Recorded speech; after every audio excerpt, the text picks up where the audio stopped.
Hello my friends, it's me again, and today I'm ready to review my next tablet. Our today's hero is a Freelander PX1. This tablet is 7 inches screen tablet, which is interesting because it's rather cheap and it includes the integrated Wi-Fi, Bluetooth, FM radio, GPS and even 3G modules, including 2 SIM card slots. And this tablet only costs about $160, which is of course quite a good price for such specs. Also, this tablet has a quad-core system on chip on board, so because of this it's even more interesting. So now let's take a look at the box of this tablet. So the tablet itself comes in such an interesting box. You can see it here. It's rather thin, so only tablet and some documents are inside, but it's very hard, I should say, so it protects the tablet very well. It's even harder than the box of the previously tested Ramos i5. You can see some warranty card. Here the user manual in English, and there is a quality test card. There is a special cradle for the tablet, so the tablet is protected very well, I should say, in this box. And there is another little box with, let's take a look what's inside. It's a standard data cable with micro USB plug. This is as you can see, OTG cable. It's also quite standard. And there is a charger. As I can see, the quality of this charger should be quite good, and it comes with the European plug, so I think the sellers may send you the plug you need. So if you need the American plugs, it will be the American plug. If you need the UK or Australian plug or European plug, you may receive it with these plugs. So this is good.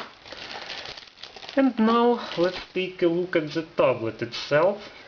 So here is the tablet, and it's rather interesting because of the several reasons. First, you can see the hole of the speaker here, and here is the camera. The screen in this tablet is 7 inches IPS screen, or I suspect it's maybe not IPS but MVA screen or something like that, but anyways the viewing angles are better than for the TN screens. The resolution of this screen is comparatively low for today. It's only 1024 by 600 pixels, so it's not so perfect in this respect, but on the other hand the performance should be quite good with such a low resolution and with the quad-core CPU inside. The frontal camera is 2 megapixels camera, it's rather good. And this frontal speaker is for the phone calls. Yes, you can really use the phone calls with this tablet. It's rather big, but it's quite satisfactory in this respect. So what's on the back? Here is the main speaker, another main speaker. Here is another 5 megapixels main camera with autofocus and a little flash. And here is the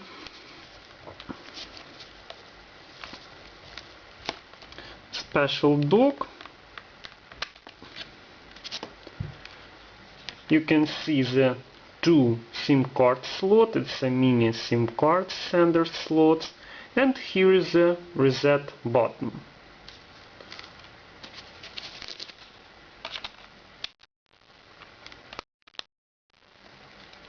what we can see on the left side of this tablet is a standard micro USB port, which is used for OTG function, for the charging and for the data transfer. Here is a standard 3.5mm plug for the headphones, and this interesting plug is a micro HDMI plug. So this tablet uses not a mini HDMI but micro HDMI, which is not so much widespread for today. On the top, what we can see here is a standard slot for micro SD cards. It's a power button, volume plus and minus, and here is a microphone.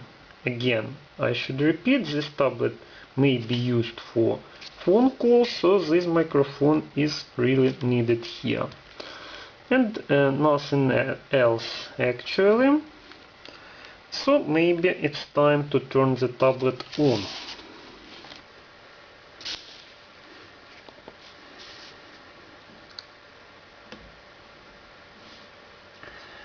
So this tablet has a half phone interface because it's rather small. It's 7 inches tablet and it may be used for phone calls. So it by default has a phone orientation, which is a portrait orientation, but it may be also used as a standard normal tablet with a tablet horizontal orientation of the screen. So what we see here is actually standard tablet interface. Now let's check the viewing angles of the screen. You can see the screen is IPS or maybe MVA, but it's not NTN screen, so the viewing angles are good. Maybe they are not as good as in some other phones and tablets I tested before, but they are still quite nice. And they are much better, of course, than for the Freelander PX2 tablet, which has absolutely the same specs, the same appearance, but a little bit different color. And the only difference here is the screen, which is standard TN matrix in PX2, and in this tablet, Freelander PX1, it's IPS or maybe MVA, which is of course better. Now let's take a look at the settings of this tablet. So you can see it has both Wi-Fi and Bluetooth modules, of course. And what I should say, the Wi-Fi module is very good in this tablet. I'll show it to you a bit later. Also, the SIM management menu item is available. It's now not active because the SIM cards are not installed in this tablet, but actually, as well as any phone, this tablet has a SIM management menu item. Now let's check the display. The minimum brightness is very good, which allows to use this tablet in complete darkness. The maximum brightness is rather good, but not so much good. Maybe some other tablets and phones have better maximum brightness, so its average maybe about 250 lumens, but it's good enough if you are going to use it inside buildings or in your car. It should be quite good.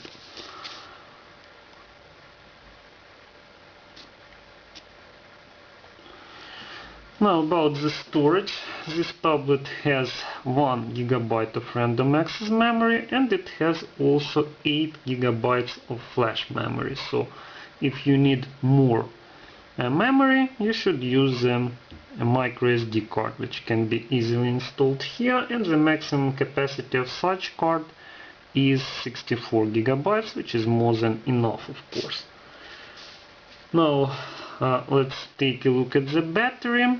The battery is 3200 mAh, which is not much actually, But because this tablet is based on the MTK8389, which is actually the same processor as the MTK6589, like in the previously tested GI G4, it's actually the same processor but with a different name.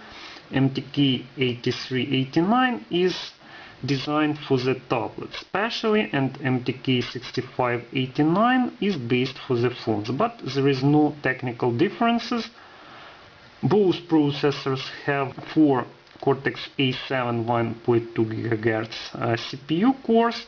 Both of them have Imagination Technology PowerVR SGX544MP1 GPU with the same frequencies, and the performance is also the same. Both system on chips are made using the 28 nanometers manufacturing process, so they are rather economical in terms of battery usage. So this battery is quite good enough for this tablet because of the low screen resolution. Comparatively small screen and 3200 mAh is actually good enough. So the battery life is at least not bad than in the previously tested Ramos A9, which had 2 times higher capacity of the battery. So it's about at least 6 hours under load, and at about 10 to 12 hours with low load of the tablet. So the battery life is good enough.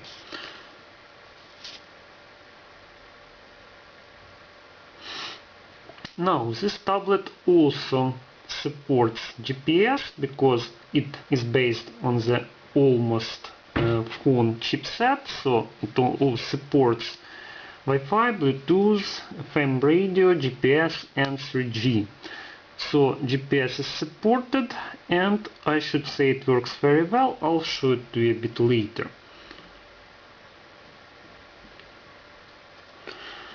Now let's check the languages here.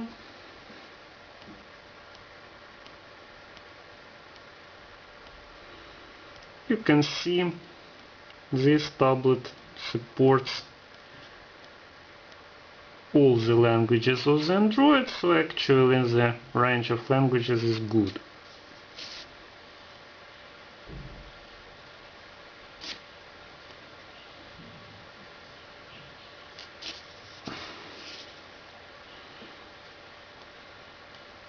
As you can see, the performance is good also. Of course, this tablet is much less powerful than, for instance, the previously tested Ramos i9, but because of the much lower screen resolution, the performance is still very well. So you can see the model number of the tablets, it's a Freelander PX1. The version of the Android is Android 4.2.1, which is more frequently used in phones, not in tablets, but this is actually a large phone because you can use it as a phone. And the firmware installed is a custom rooted firmware, which was a little bit modified by me. So it's rooted, and I will show it to you a bit later. So that's it. Now let's check the amount of random access memory. At the moment the available free memory is 455 megabytes, but we can free, now it's for instance 637 megabytes, and the maximum amount of free random access memory I saw it was more than 700 megabytes. So the amount of free random access memory is quite good, especially for the tablet with only 1 gigabyte of random access memory.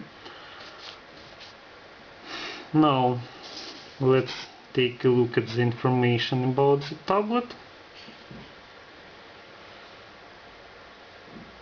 You can see it's MT8389, but what I should say again, as this is the same processor as MTK6589. It's absolutely the same.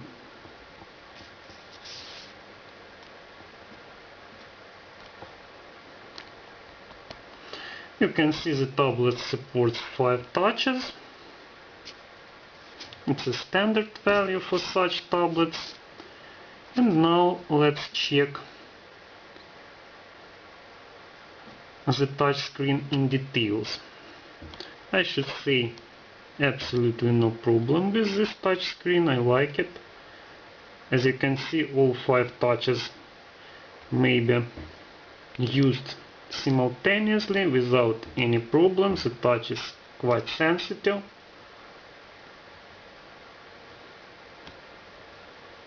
So absolutely no problems with this. Perfect touch, I should say. Some people say they have some problems with this touch, but as you can see, it's absolutely nice. Now let's check the Wi-Fi. And you can see the current level of my network is about minus 32 dBms, which is a very good result. And the maximum level is about minus 22 or 23 dBms, which one of the best results among the all tablets and phones I tested before. So the Wi-Fi module in this tablet is very good, what I should say, no problems at all. Bluetooth also works well, so no problems here. Now let's check the CPU-Z. You can see this tablet has ARM Cortex-A7 cores. The number of cores is 4, and there are really 4 cores in this tablet, and the minimum frequency of this cores is 497 MHz, and the maximum frequency is 1208 MHz, which is 1.21 GHz, as you can see. And you can see at the moment 3 of 4 cores are stopped, so they don't use any power, and the frequency of the last core, which is active, is in most cases is equal to 497 MHz, so it's quite good. And here is the GPU. It's a PowerVR SGX544MP. In this specific system on chip, it's a single core version of this system on chip. Now you can see some additional information about this tablet here. Here is the screen resolution. It's 1024 by 552, but the real screen resolution is of course 1024 by 600 pixels. It's because of this lower bar, status bar, which is not included into this screen resolution.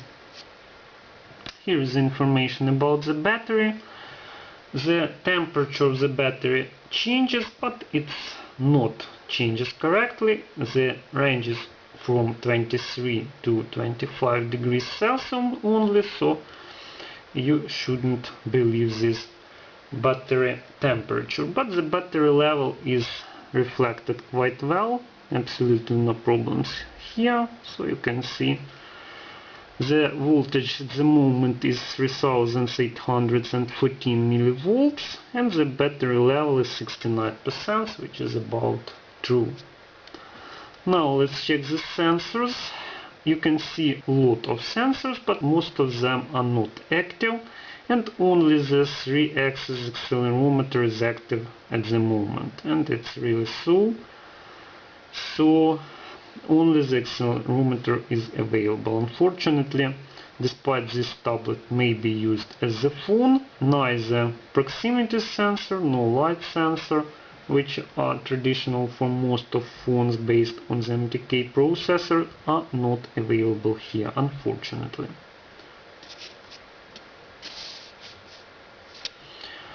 A couple of words about the build quality. I should say it's not so perfect. It's about 4 points out of 5 at most, so no actual serious problems here, but the gaps could be a little bit smaller. Here, for instance, it's about 0.3 millimeters gaps in this place, and here it's a bit smaller, and here it's a bit smaller. So it's rather hard, but it's not as hard as some other more expensive tablets. But again, you should consider its price, and this is a real 3G GPS tablet with the whole range of technologies included, so this is normal, but no actual serious problems here. Now it's time to check some programs. Let's start with the Play Store. I forgot to check it in the previous tablet. There were some minor problems with this in Ramos i5, but no problems at all here.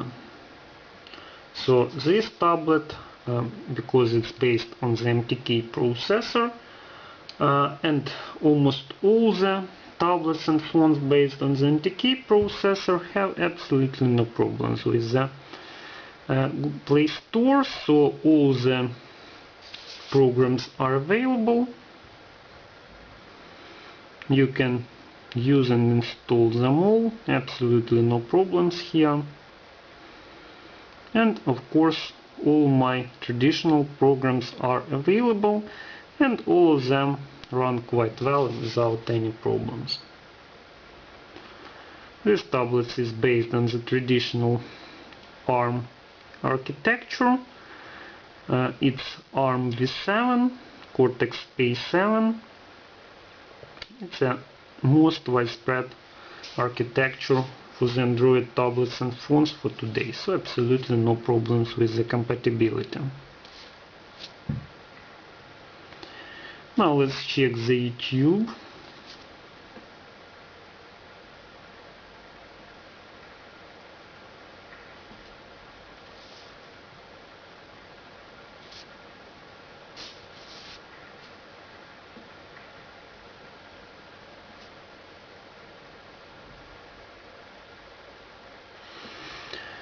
I usually choose the dynamic videos with autos because they are the heaviest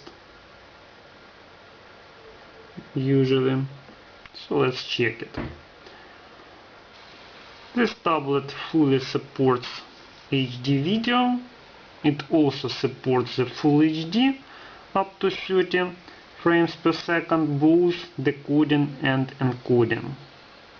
So absolutely no problems with YouTube, and any other videos also can be played by this tablet without any problems.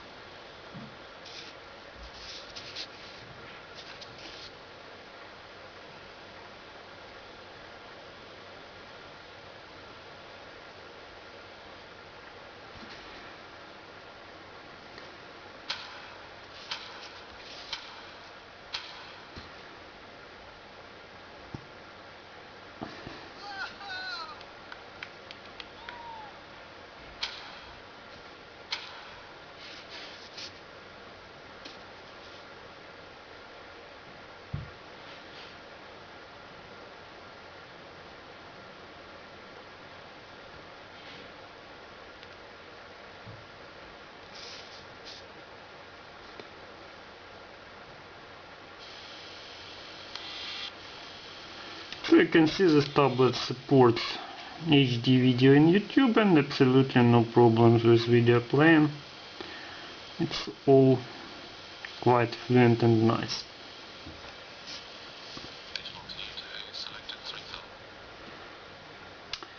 Okay, now let's check the PDF files.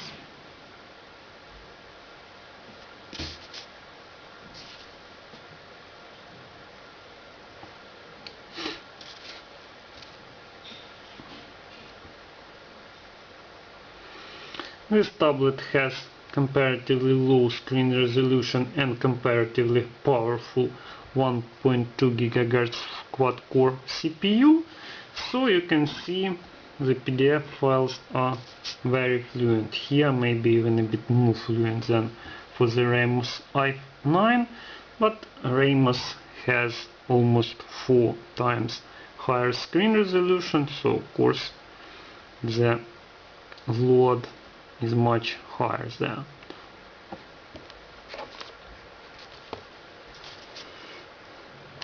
But this tablet is quite capable to run any PDF files, including those large files with many pictures. So you can see it's quite fluent and nice. No problems here at all. Again, I should say this tablet is quite fast, not only because it has a rather powerful and fast system on chip, but also because it has a comparatively low screen resolution. You can see this tablet has the exposed installed. No problems here, as you can see it works. But the tablet should be rooted, of course, to use it, and it should be rooted properly. This firmware which is installed, it's a custom rooted firmware, but the root is not exactly proper here, so I should modify it a little bit. And you may check the description to this video to find the links to this custom firmware, which is generally very good, and the link to my manual of how to make this root full. How to make this tablet is fully rooted without any problems. Only you can see the gravity box is installed and it works without any problems here.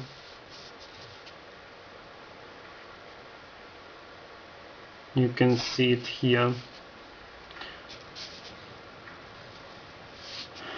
And let's check the internet.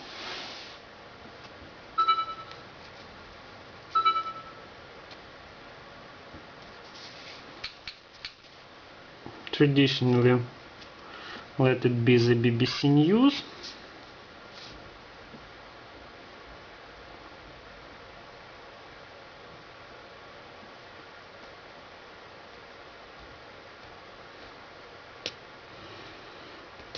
You can see the BBC News site is very fluent here.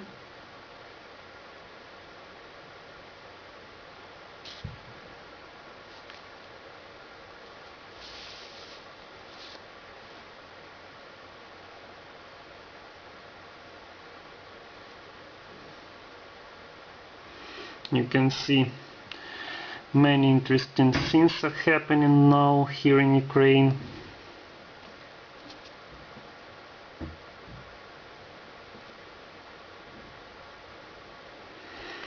But we test the tablet now, and you can see it's quite fluent and nice in this respect.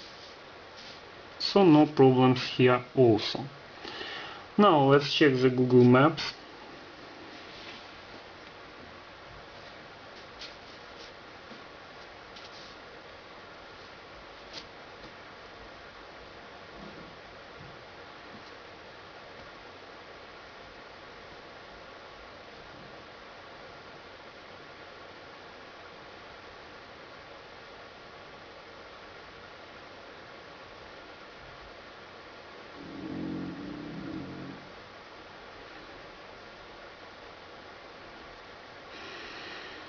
You can see the Google Maps are quite fluent. Again, not only because this tablet has rather powerful system on chip installed, but also because of the comparatively low resolution of the screen. This tablet is very fast, as well as the actually phones based on the MTK6589. But the screen resolution in this tablet is even a little bit lower than, for instance, for the previously tested G4, which was based on the same platform, so the performance is quite good. No problems here at all. Now let's check the sound. I should say it's not so perfect in this tablet. The sound is quite average. normal, but nothing very special actually.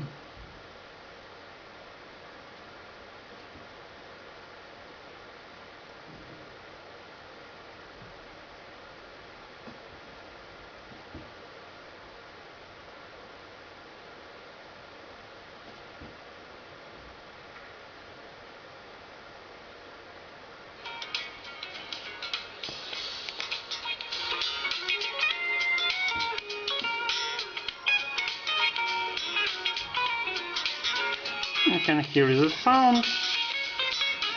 It's good enough for the 7" tablet, but of course it's substantially worse than, for instance, for the previously tested Ramus i9, which had 2 speakers and was a stereo speaker. This tablet also has 2 speakers, but one of them is the main speaker, which is used now, and the second one is used only for the phone calls.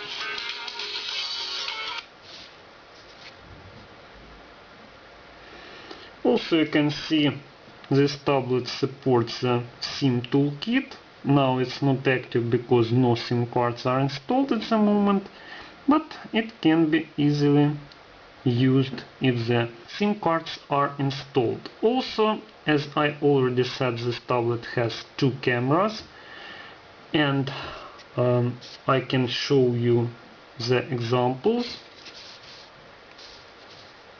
Some examples of these cameras. Here is the main camera. It's 5 megapixels with autofocus. It's rather good, but nothing very special. For tablet 5 megapixels camera, it's good enough, I should say. But usually 8 and more megapixels phones of the cameras of the phones are better in this respect by the quality of the pictures than this camera. But you can see the overall quality is good enough for the tablet. Nothing very special, average 5 megapixels camera, but it has the autofocus and even it has a flash. Also, I can't check the GPS right now because I'm inside the building, but I have made several screenshots for you to check the work of the GPS, and all of these screenshots are made also inside the building. It's the 6th floor, there are several high buildings around, so it's not even outdoors, but you can see the results are quite good. Here is the one side of the building. It's, as you can see, accuracy is equal to 10 feet. 13 GPS satellites are in view and 8 of them are in use. And you can see the high level of signal for many of the satellites, and the maximum level is 43 dBms, which is a very good result. Here is the one side of the building. You can see it. And here is another side of the building. In this case, the maximum level of signal is a bit lower, but again 13 satellites are in view and 12 of them are in use. And again, the signal level is quite good, the accuracy is good enough, it's 10 feet, so it's around the 3 meters. So you can see GPS works very well in this tablet. I should say the GPS antenna in this tablet is better than even in the GI G4, is better than in the Hero H7500 Plus, so it is very good, and this tablet may be easily used for the GPS navigation. The only thing I should say, to use this tablet as a GPS navigator without any problems, you should make a little thing.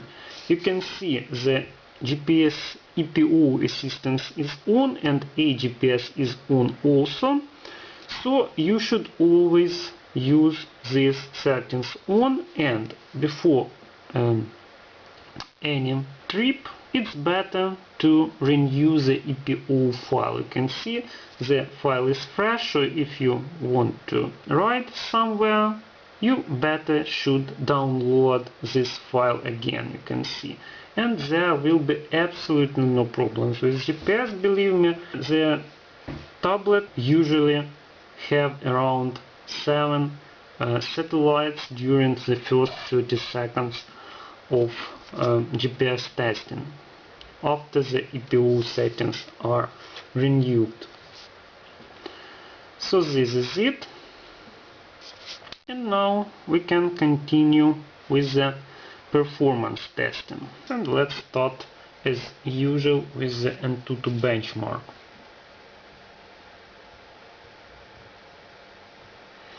Here is the result. You can see it's 13,151 points. The result is rather good, I should say. It's because this tablet has rather powerful system on chip, and it's a real quad-core system on chip, so this result should be quite nice. You can see the multitasking result is 2632 points, Delvic 777 points, the CPU integer is 1829 points, the CPU floating point is 1267 points, the RAM operation is 1112 points, random access memory speed is 508 points. You can see the GPU performance, it's 588 points in two-dimensional graphics and 3021 points in three-dimensional graphics, which is rather good. And input-output storage 792, input-output database 625 points. So no serious drawbacks here. Actually all the tests perform quite well, and the total result is also rather good. Of course it's much lower than, for instance, for the previously tested Ramos i5, but still the result is good, especially considering we testing the quad-core tablet, which costs only about $160, and this tablet has all the main modules integrated, including the GPS and even 2 SIM slot, including the real 3G, are integrated in this tablet. So this performance for this price and considering these functional characteristics is quite good. Now let's check the quadrant. Here is the result. You can see it for 1060 points. Also very good result, almost the same result as the result of the Asus Transformer Price TF201, and not so much lower than the results of the HTC One X, so this is rather good result, I should say, especially for the price again. Now let's check the volume.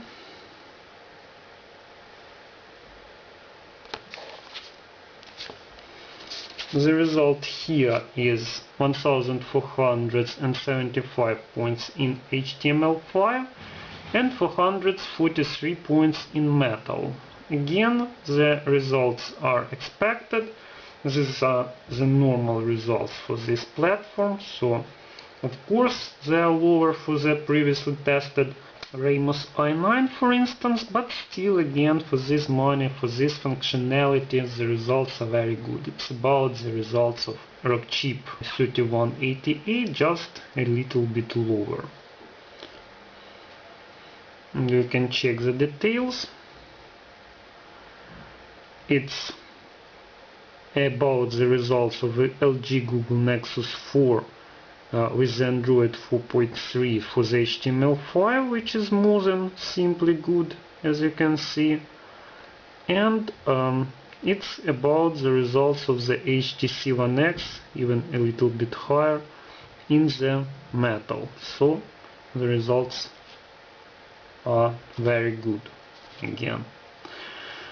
So I have already shown you the results of GPS and the cameras. So the frontal camera is rather good, the back camera is quite average, but maybe it's also a little bit higher level than average. And now let's continue with the three-dimensional tests. First, as always, is the Nano Mark II. You can see the result is a little bit lower than the maximum passable results, so it's about 51 frames per second. It's quite a good result, so this tablet is capable to run games with such level of graphic very fluently. Now let's check the base mark TGM. This benchmark is optimized for melee GPU, so the result is not so perfect. You can see it's a little bit less than 18 frames per second, and it's not very playable. And you can see it's about 1.5 times lower results than for the Ramos i9, which has the same GPU, but Ramos i9 has dual-core GPU, and the frequencies are about 2 times higher. So even with much higher screen resolution, the Ramos i9 is about 1.5 times faster.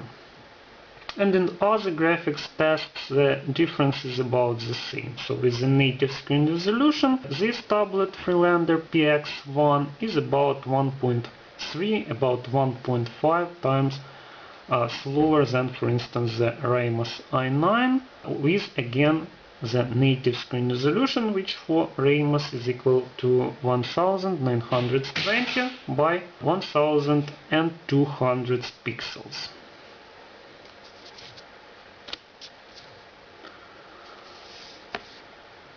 Now let's check the 3D Mark. You can see the results. For the Ice Storm standard it's 2772 points, for the Ice Storm Extreme it's 1329 points, and for the Ice Storm Unlimited it's 2230 points. And of course it's much lower results, almost 3 times lower results than the results of the previously tested Ramos A9, but these tests are always executed in the same screen resolutions, so the real performance of this tablet, the real difference will be much lower than for this test. But this test 3D Mark reflects the real difference between the performance of these two GPUs used in this tablet. So the result is not so bad, but of course it's far not the top possible results. Now let's check the base mark X.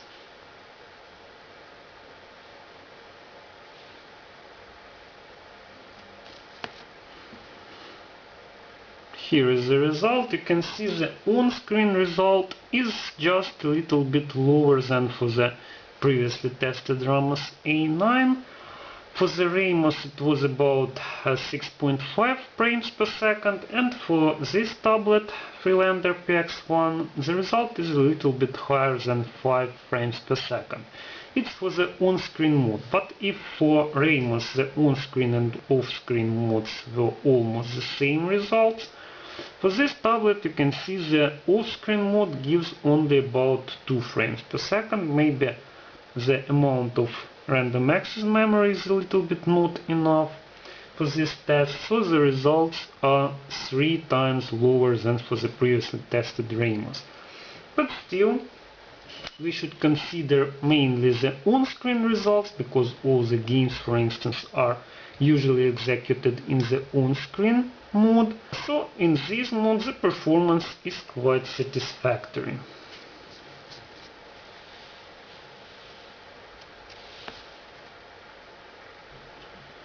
Now let's check the Apex Citadel.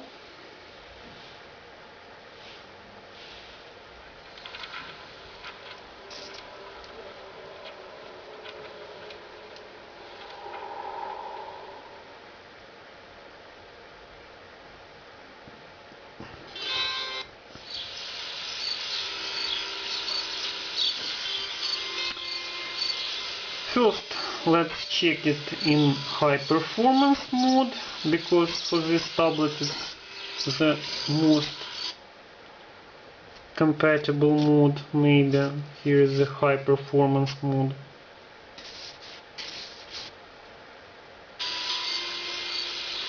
So let's run the benchmark.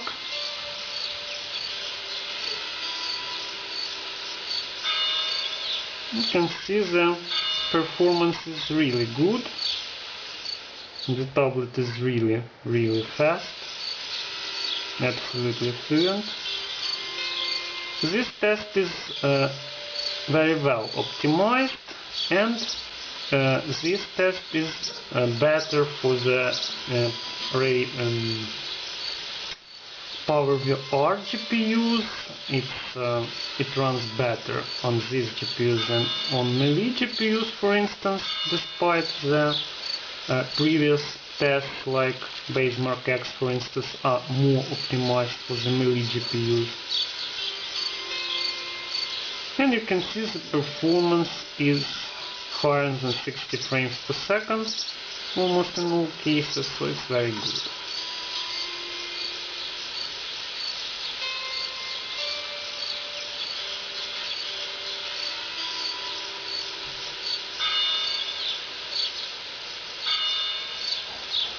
And you can see the perfect result at 68.8 frames per second.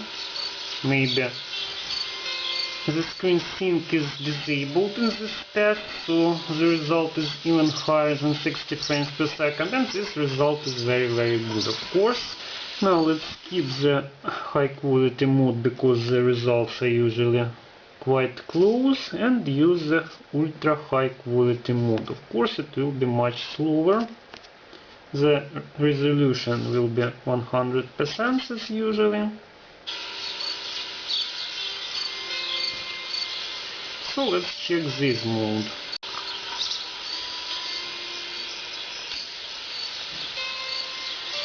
And you can see in ultra high quality mode, of course, the performance is much slower.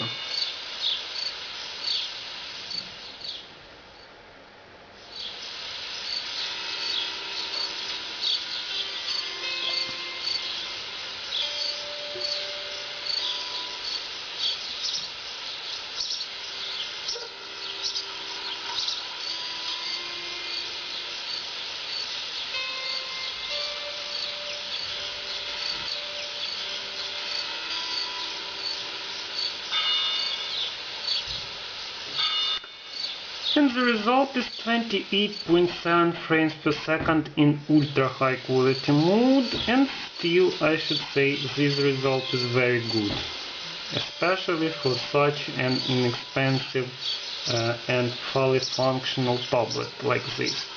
It's only a little bit lower results than, for instance, for the previously tested Ramos A9. Of course, the resolution is much different. It's almost 4 times lower than for the previously tested tablet, but the on-screen performance is still good. So you should be able to play games with this tablet. Now let's check the last graphical test for today, and we will continue with the games testing.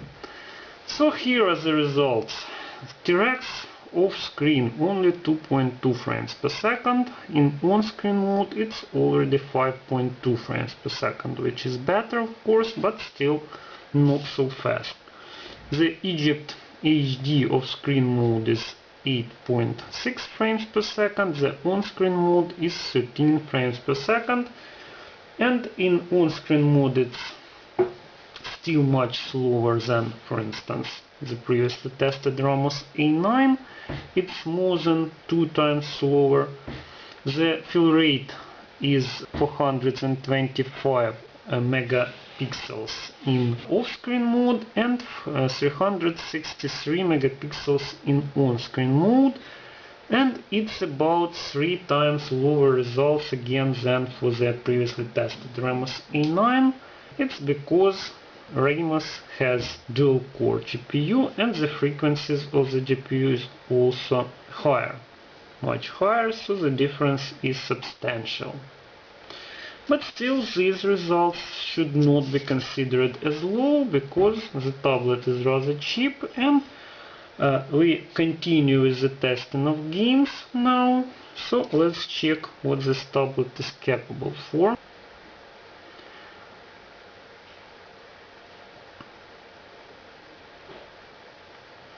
First, let's check the Angry Birds. It's one of the simplest games for today, of course, nothing very special in graphics, but it still looks nice, and if you buy this tablet for your children, they will be quite happy with this.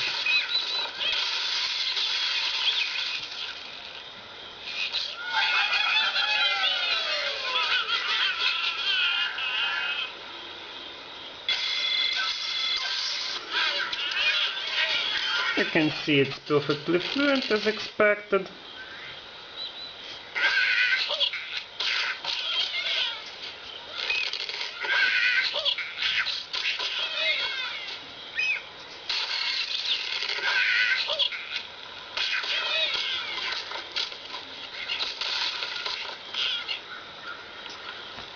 So it's quite good and playable.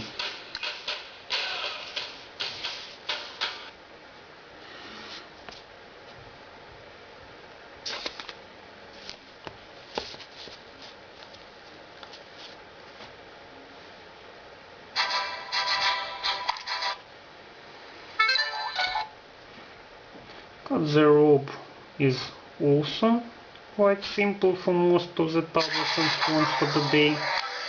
So let's check it. You can see it's perfectly fluent, absolutely nice, no problems at all.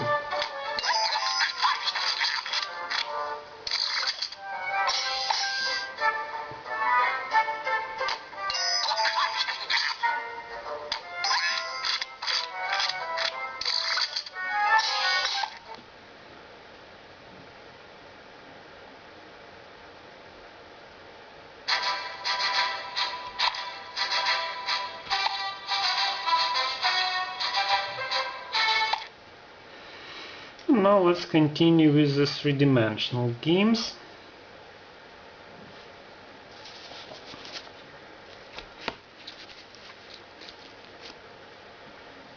Another game loved by the children. It's Manugano. Let's check it. It is usually quite fast and fluent.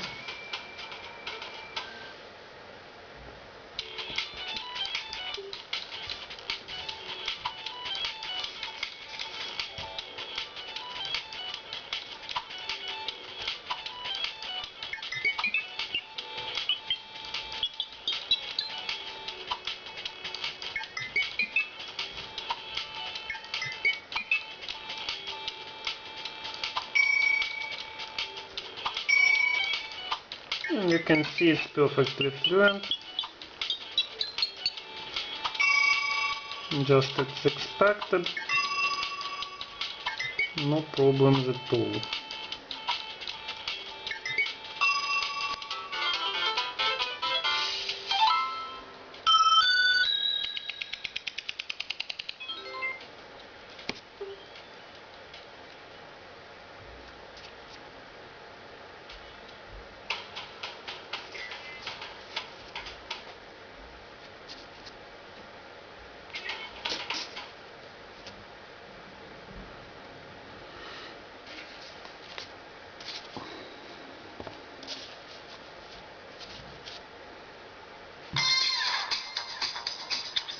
Another game with a comparatively simple graphics.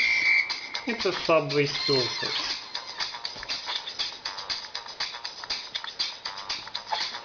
It is not so much graphic intensive, but it looks quite nice. You can see it runs very fluently, absolutely no problems.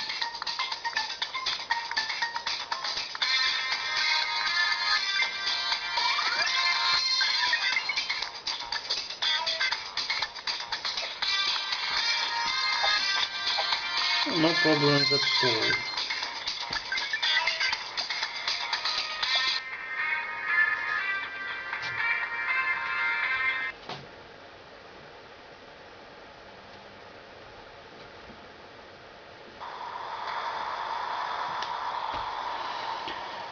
Another comparatively simple game is the Temple Run 2. You can see again it's very fluent.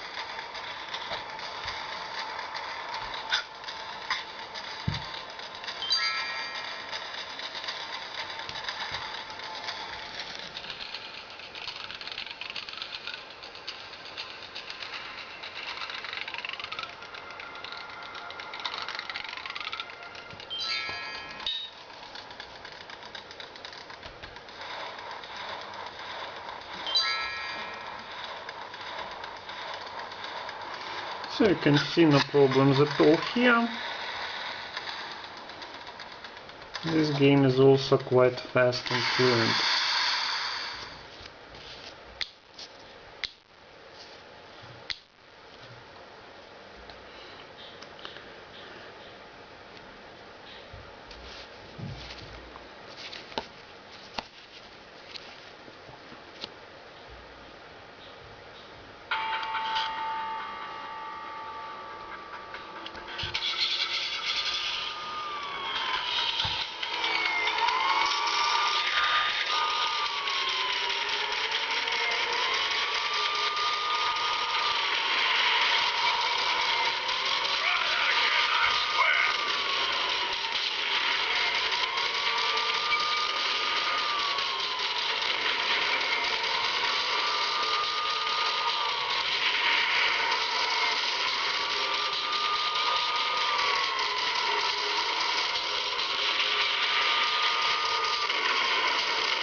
This game is fluent also, as you can see.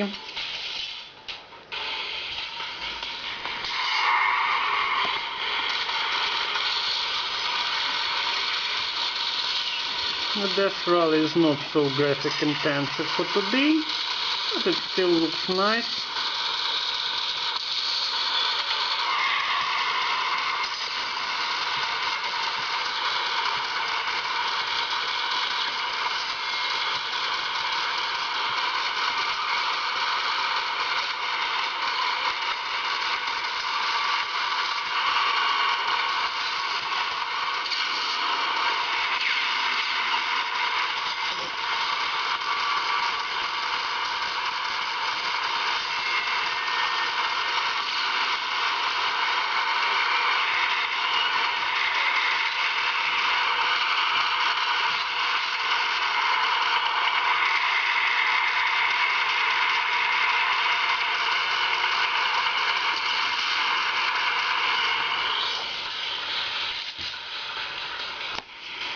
Absolutely no problems here also.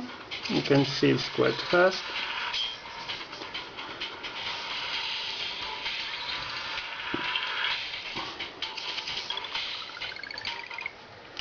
And now let's continue with the more graphic intensive games like the Eternity Warriors, for instance.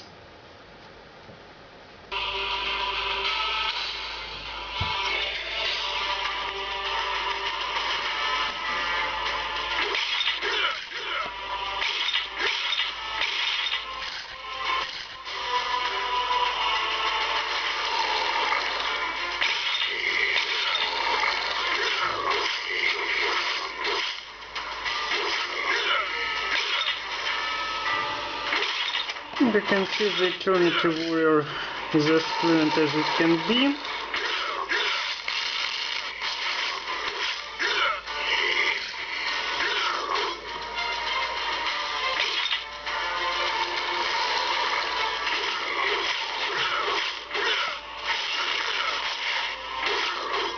Everything is perfect here.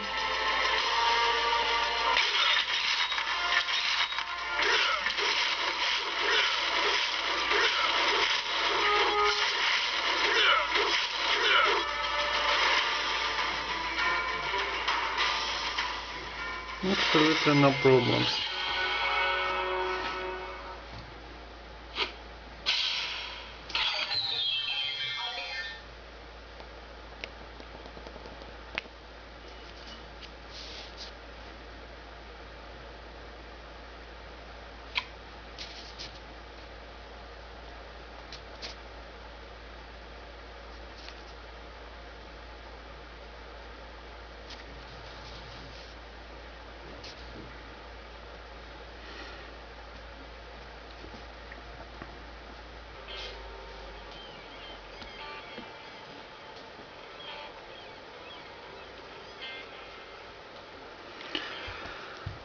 Now the beach buggy bleeds, and it's also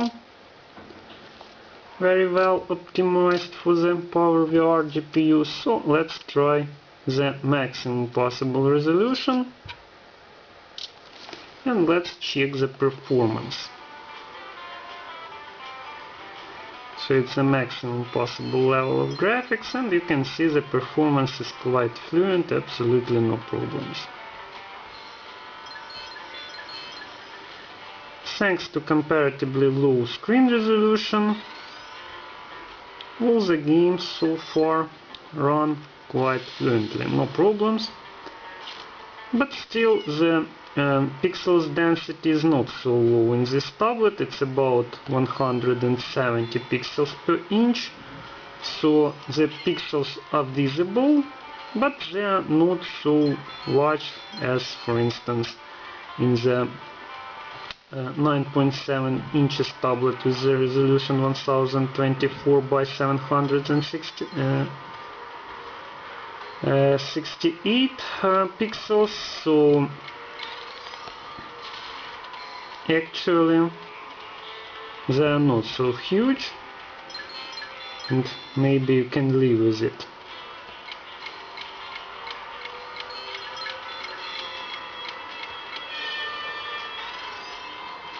You can see this game is rather graphic intensive, and it's quite playable and fluent.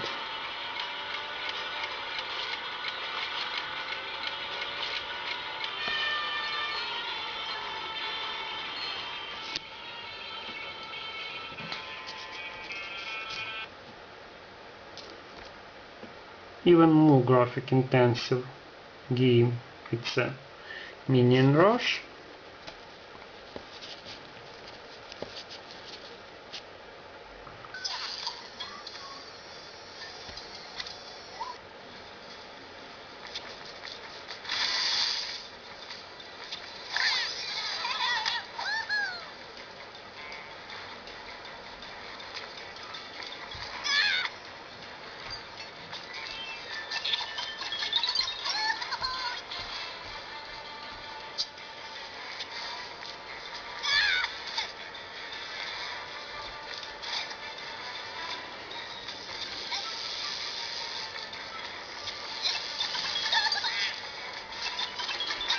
You can see the Minion Rush is not so perfectly playable. It is somewhat slower than it would be preferable, but you can play it. There are some logs, and they are connected with the game itself. It's not very well optimized, I should say, and it's rather slow on most of the devices.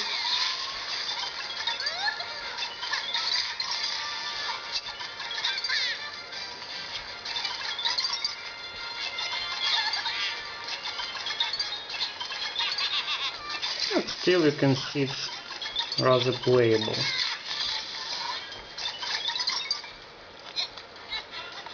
No special problems.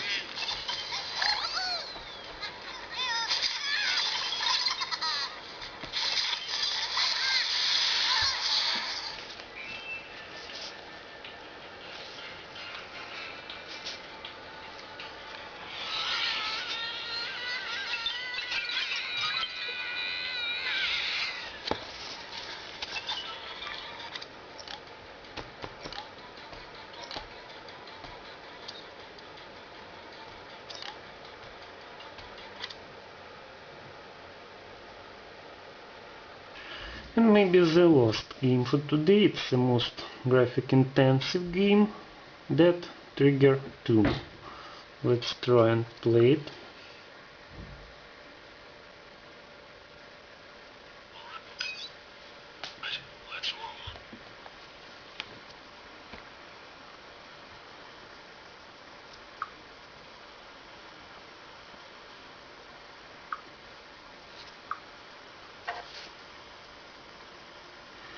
Let's set the high graphics level.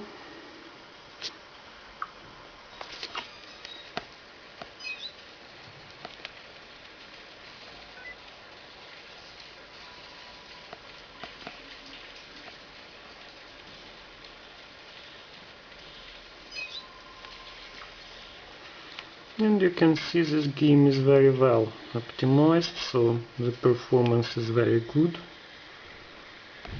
It looks like it's even maybe more fluent than, for instance, on the previously tested Ramos A9. So, very nice.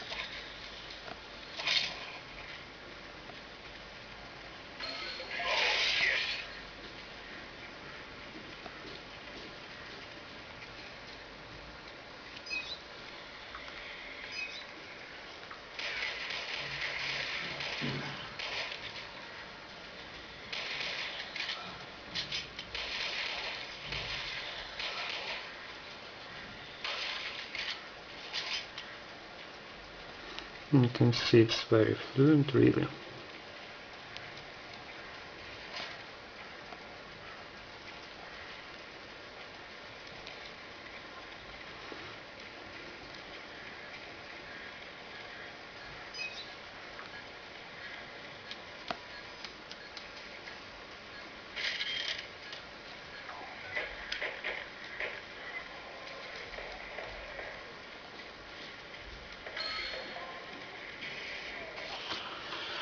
So no problems with the performance on Dead Trigger 2. You can see that it's very fluent, runs very well, so maybe it's a bit surprising, but this tablet is quite capable to run even the most graphic intensive games for today. And that's it with the testing. Now maybe it's time to make some conclusions about this tablet, so its pros and cons.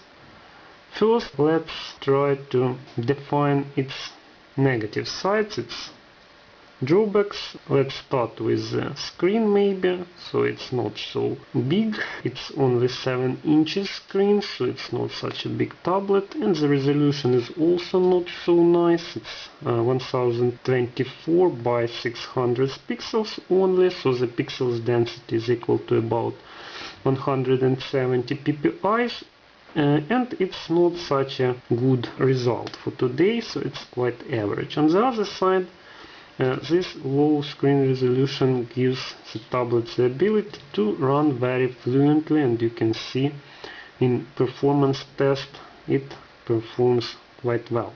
The second is the build quality. It's not perfect, I would say it's about 4 out of 5, so no substantial problems, but the gaps could be a bit smaller, so it's not perfect, I'd say. Also, maybe the main speaker is not so good, and it could be somewhat better also. But everything else is actually quite good. The screen is IPS screen, so the colors are quite good and the viewing angles are rather good. This phone is very well equipped with the different modules. It has 4 cores system on chip inside with a rather powerful GPU. It has 1 GB of random access memory and 8 GB of flash memory. It supports Wi-Fi and the Wi-Fi module is very good. As we have already seen, it also supports Bluetooth, it also supports the FM radio, it also supports GPS, and again the GPS antenna is very good here, so you may easily use this tablet as your GPS navigator. And it even supports the 3G, and it has 2 mini SIM slots for SIM cards. And you may even make phone calls with this tablet, you may send SMSs, so it's actually the fully functional phone with a 7 inches high resolution screen. Also, the performance is quite good. According to my test results, so no problems here at all. The tablet is equipped with Android 4.2.1 and the compatibility is perfect. The Play Store is integrated into the firmware and there is no problems with compatibility also. Maybe another minor drawback is that there is no special port for the charger. The tablet can be only charged by micro USB, but it's not such a big deal in this case. And this tablet even supports a memory card slot and it even has a micro HDMI port, so actually it's fully functional tablet and it costs only about $160, which is very good price for the tablet with such functionality, I would say. The other minor problem is that it has only accelerometer sensor and no other sensors. There is no even proximity sensor, so when you are making the phone calls the screen will be still on maybe. But it's not such a serious problem, I should say, and there is a little positive side. Here this tablet supports the vibromotor, so the vibromotor is integrated here. Not only the simple speaker but also the vibromotor is here. So that's it. I think this tablet is good for the money. It's a fully functional tablet with all the modules, with Wi-Fi, Bluetooth, FM radio, with GPS and with 2 fully functional SIM slots. It supports 3G. It's a WCDMA tablet. It has an IPS screen. It's not a perfect screen, but it's still good with good viewing angles and with good colors. So it costs its money. And that's it for today. So thank you for attention and goodbye.